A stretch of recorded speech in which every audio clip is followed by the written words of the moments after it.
Hi and welcome to Savage's Reviews and Recommendations. In today's video we'll be talking about Scream. Before we get into the main review, I'd just like to say you may want to take it with a pinch of salt for two reasons. First being, I'm not familiar with the franchise. This was actually the first film I've ever watched. I did watch the very first film a few days later to get myself a bit more familiar, but yeah, this is the first film I've ever watched. And secondly, when watching this film, I was a bit distracted as I saw Huey from The Boys, and although I saw other characters as well, you see the little girl from You and Clay from 13 Reasons Why, he was the only one I couldn't recognise, and it took me quite a while. It took me in and out of the moment of the film, okay, every now and then. So yeah, please do bear that in mind. So with the film, it starts off with the original trope of a girl answering the phone and being on the phone with the killer, and they talk about horror films, and in this one they talk about the Stab franchise, the horror franchise based on the original Scream, and circling on.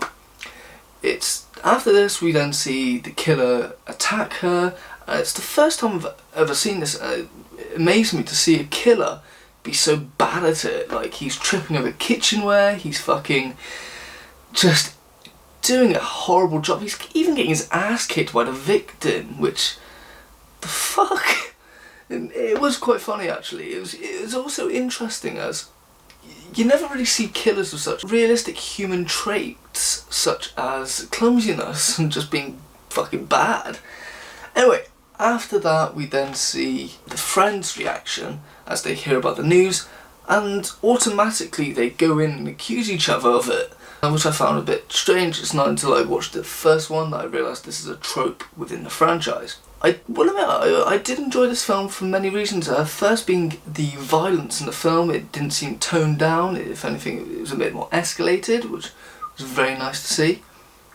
The plot of the film, though, like most horror slasher films, the plot isn't the most clever or creative plot, but it can keep you interested long enough. Same goes for the writing on certain characters.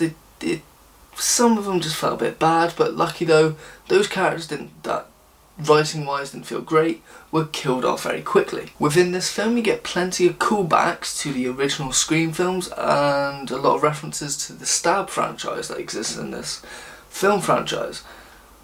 Again, like, if you don't know it, it's somewhat confused, but now you get a bit caught up. One small thing that I did enjoy with this film is the somewhat nod, tribute and reference to the creator of the Scream franchise, that being Wes Craven. They did it in two ways, not only with the character Wes, who was played by Clay from 13 Reasons Why, who I thought was a bit of a weak character. I think they should have given it to the guy who played Huey from The Boys, but that's just me. But the way they did it as well, dedicating the entire film to Wes Craven at the very end, I thought that was very nice. Nice way to do it. So yeah, overall I thought it was it was enjoyable. It was an enjoyable horror film. I don't think it took slasher films into a new genre. It didn't push it in any new way, which I wasn't expecting it to. But what I do respect, I have to give it to this film, is they did not sacrifice gore for more eyeballs and viewing figures in cinemas. As if you don't know, well, you probably do, but obviously certain people in America wouldn't go and watch a restricted 18 film or NC-17, whatever it's called. Some may have skewered it to it's a light PG-13 with maybe a bit of blood, but I'm glad they stuck with the rating. It was very nice to see. So overall I give it a nice 7.5 out of 10, and if they do decide to continue this franchise and a new one comes out, I'll definitely check it out.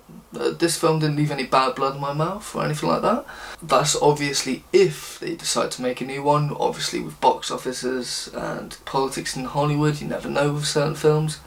But yeah, now recommendations. I'd obviously recommend the original Scream film. I haven't seen the others yet, that's something I plan to do.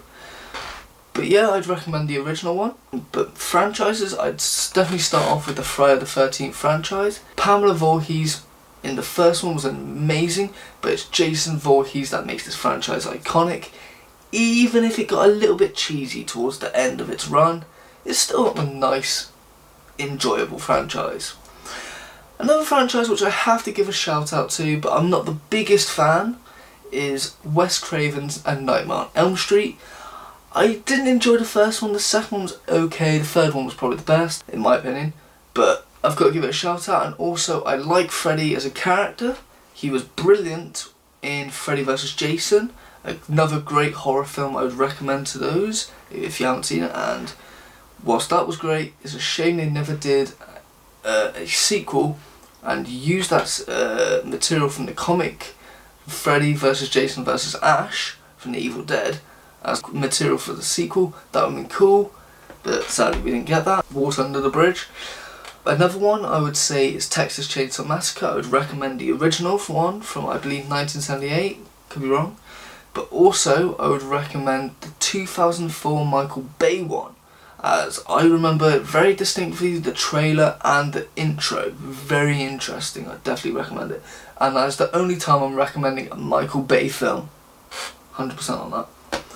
One franchise which I think influenced majority, if not all, slasher films is definitely John Carpenter's Halloween. You can watch that film, you can see the influence for all of it.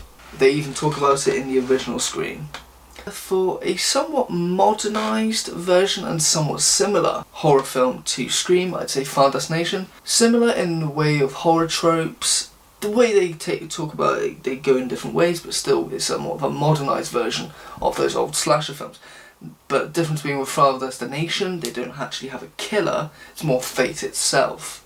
As, if you don't know about it, these people escape fate, also known as death, and death looms over them and gets them one way or another. Yeah, well, that's all I've got to say. Do enjoy.